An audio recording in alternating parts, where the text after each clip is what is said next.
Ini cerita gue sendiri tentang gue dan teman-teman gue. Suatu hari gue itu ingin bermain PlayStation, bermain sepak bola. Karena desa gue itu paling ujung, istilahnya terpencil kan. Desa gue kecil, jadi kalau pengen apa-apa kita tuh harus menempuh jarak sekitar 25 kilometeran. Nah, di jam 10 malam temen gue ada yang usul, ayo kita main PS ke Bumiayu. Nah, di situ gue sama 4 temen gue, 5 sama gue diri sendiri ngeiyain kalau kita ingin berangkat main PlayStation. Nah, gue berangkatlah di situ jam tengah 10. Gue berangkat sama temen gue pakai 4 motor. Yang 3 motor, yang 2 boncengan, yang 1 sendirian. Nah, berangkatlah gue dari situ. Setelah main PS, jam 12 kita balik.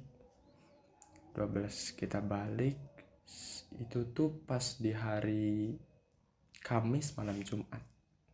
Pas di hari Kamis malam Jumat itu gue pulang jam 12. Jalanan tuh ke desa gue tuh sangat curam ya. Ada tanjakan, ada turunan, dan jalannya tuh gak aspal. Tuh posisinya sepi apa gimana? Nah, posisi di jalan ke desa gue tuh sepi. Tapi kalau di jam 9 ke bawah pasti ada 1 motor atau 2 motor yang melewati jalan itu. Nah, di pas jalan yang mau ke desa gue, itu tuh posisinya ada jembatan. Sebelum jembatan turunan dan setelah jembatan itu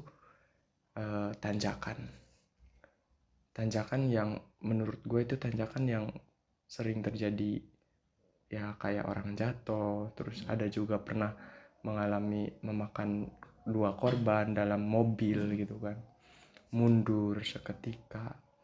Nah, setelah gue pulang jam 12 sama teman-teman gue nih, posisi yang teman gue yang sendiri ini yang di motor, sebut aja namanya Dika. Nah, si Dika ini tuh paling depan. Nah, teman-teman gue tuh posisinya di belakang Dika, dan temen gue lagi yang 2 itu di belakang 2, paling belakang. Nah, si Dika ini waktu mau ngelewatin jembatan, pas turunan itu tuh dia ngeliat 5 sosok yang memakai baju putih semua, tapi yang 3 tuh membawa obor. Nah, yang bawa obor tuh yang di depan, yang di tengah, sama yang di belakang. Dia tuh jalannya jalan kayak lagi ngelewati jalan, tapi di tebing itu tuh nggak ada jalan. Loh, kok bisa? Nah, gue herannya gitu. Gue heran, kan di atas jalan tuh tebing. Iya. Pas tanjakan itu kan nggak ada jalan setapak pun. Nah, temen gue tuh lihat. Nah, kami yang berempat tuh nggak percaya. Setelah kami lihat, nah kami semuanya ngeliat tuh sosok 5 itu yang memakai baju putih. Nah, yang 3 itu membawa obor. Nah, yang barisan kedua itu bawa anak, dan yang barisan terakhir itu bawa tas. Tapi lu kebayang nggak, tasnya tuh tas yang kayak zaman dulu bawa buah-buahan gitu. Oh iya ya. Nah, seketika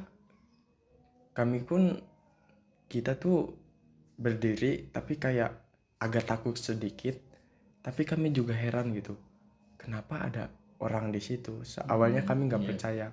Nah, ada temen gua, anggap aja ini tuh dia tuh anak ustad yang bener ngerti lah kayak yang gituan ya.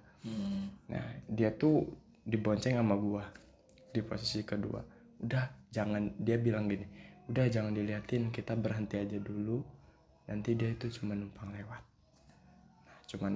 Setelah itu kami nunggu selama 20 menit.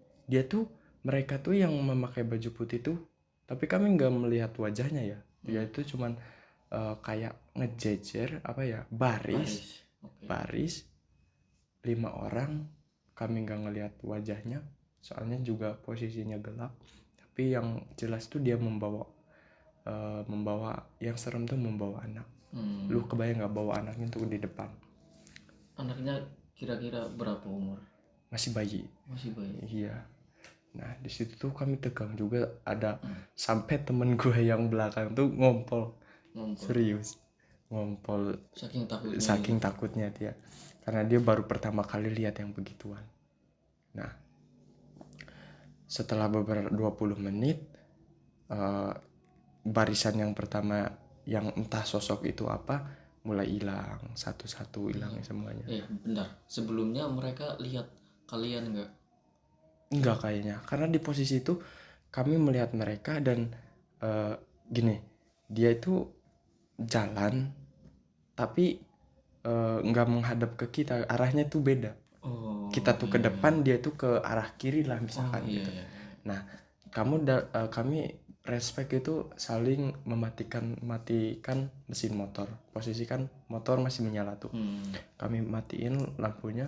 Setelah 20 menit, agak lama juga.